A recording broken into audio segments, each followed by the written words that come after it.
रोज़े महशर इंसान की शर्मिंदगी और बेबसी का तसव्वुर करें। आप बेशक जो मर्जी अमल कर लें, जो मर्जी राह इख्तियार कर लें, दुनिया में वापस नहीं जा सकेंगे। मगर इसके बरअक्स अगर देखा जाए, हिंदुओं और कई दूसरे मजाहिब में यह माना जाता है कि इंसान मरने के बाद दोबारा पैदा होता है और इसके पैदा होने के साथ सूरतें होती हैं। अगर उस इंसान के अमाल अच्छे हों तो दोबारा खूबसूरत इंसान के रूप में ही पैदा होगा।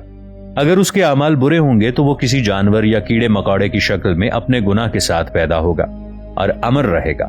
रोज़े महशर गुनहगार लोगों की ये ख्वाहिश होगी कि अल्लाह ताला एक बार दुनिया में भेज दे। वो कभी सजदे से सर नहीं उठाएंगे और हमेशा अल्लाह के नेक और फरमाबरदार रहेंगे।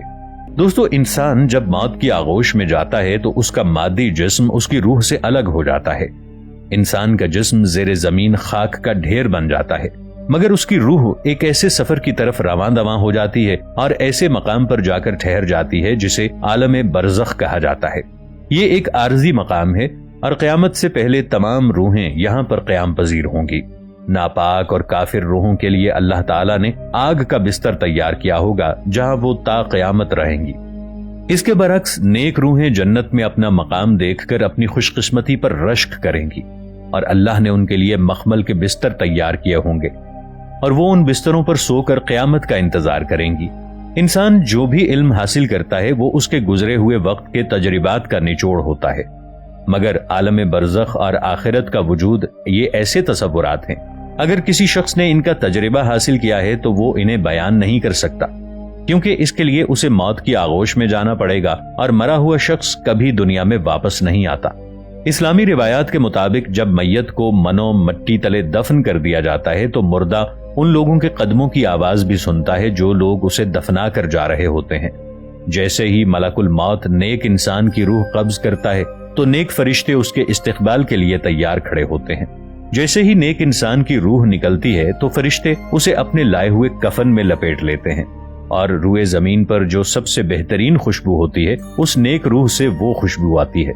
हजरत मोहम्मद सल्लल्लाहु अलैहि वसल्लम ने फरमाया कि फरिश्ते उस रूह को लेकर जन्नत की तरफ बढ़ रहे होते हैं। फरिश्तों की जिस जमात से भी उनका गुजर होता है, ये रूह जहां जहां से गुजरती है तो फरिश्ते सवाल करते हैं कि ये नेक रूह किसकी जा रही है। उनके जवाब में उस रूह के साथ मौजूद फरिश्ते उसके दुनियावी बेहतर से बेहतरीन नाम के साथ और उसकी वल्दियत के साथ उसका नाम पुकारते हैं। जब फरिश्ते उसे लेकर आसमान की तरफ सफर करते हैं तो फौरन आसमान का दरवाजा उस रूह के लिए खोल दिया जाता है और इस तरह सातों आसमान तक उसकी रूह पहुंचती है और अल्लाह के हुक्म से उस रूह का नाम जन्नत में मौजूद आमाल लिखने वाली सबसे बड़ी किताब में लिख दिया जाता है।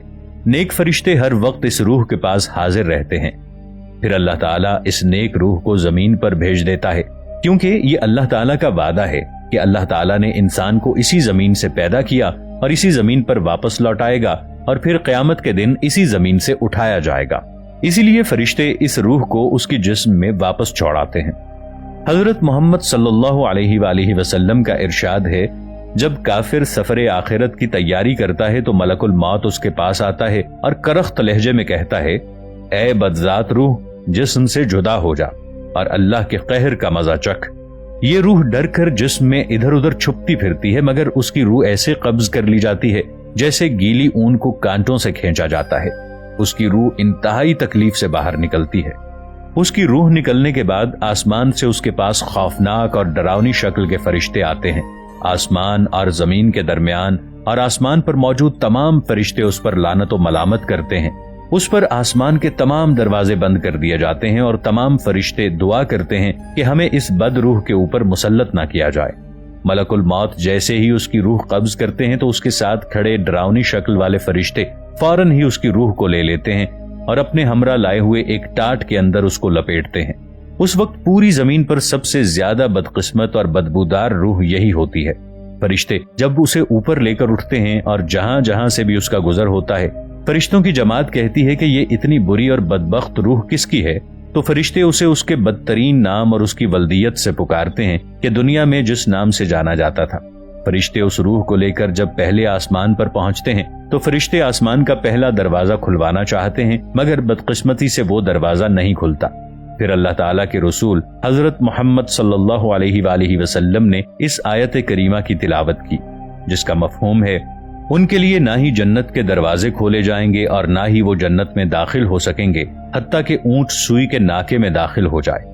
اس وقت اللہ تعالیٰ کا ارشاد ہوگا کہ میرے اس بندے کا نامہ اعمال زمین کی سب سے نچلی تہ سجین کے اندر لکھ دو۔ اس جگہ پر جہنمی لوگوں کے نام لکھے جاتے ہیں۔ اس کے بعد اللہ تعالیٰ کا حکم ہوتا ہے کہ اس روح کو زمین پر واپس بھیج دو، کیونکہ میرا ان سے وعدہ ہے کہ میں نے ان کو زمین سے ہی پیدا کیا اور اسی زمین پر بھیج کر روز قیامت اس زمین سے اٹھاؤں گا۔ اس کی روح زمین پر جھٹک کر پھینک دی جاتی ہے اور وہ جا کر اس کے جسم میں گرتی ہے۔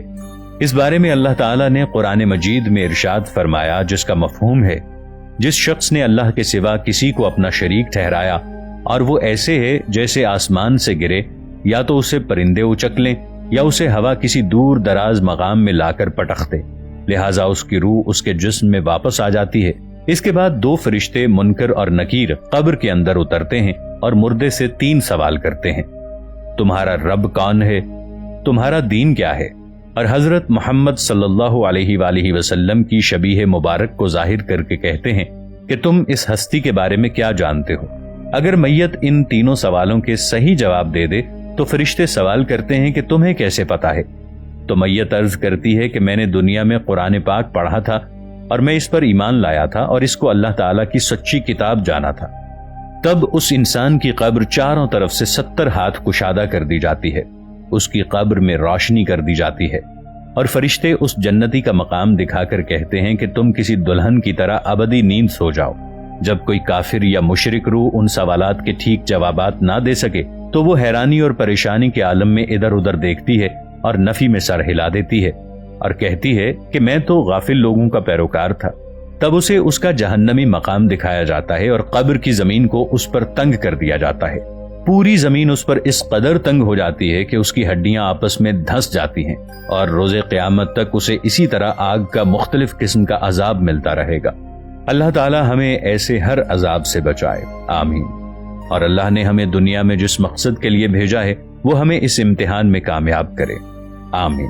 یہ دنیاوی زندگی چند روز کی ہے، ہمیں اسے دنیاوی لالچ اور مال و زر کے پیچھے ضائع نہیں کرنا چاہیے اور ہمیں دنیا کی رنگینیوں میں کھو کر اپنی آخرت، اللہ اور اس کے رسول کے احکامات کو بھلانا نہیں چاہیے۔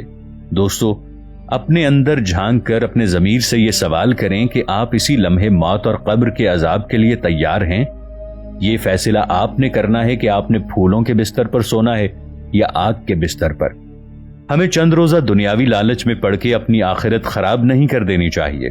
اللہ تعالیٰ مجھے، آپ کو، ہم سب کو دین کو سمجھنے اور اس پر عمل کرنے کی توفیق عطا فرمائے تاکہ ہم جہنم کی آگ سے بچ سکیں، آمین یا رب العالمین۔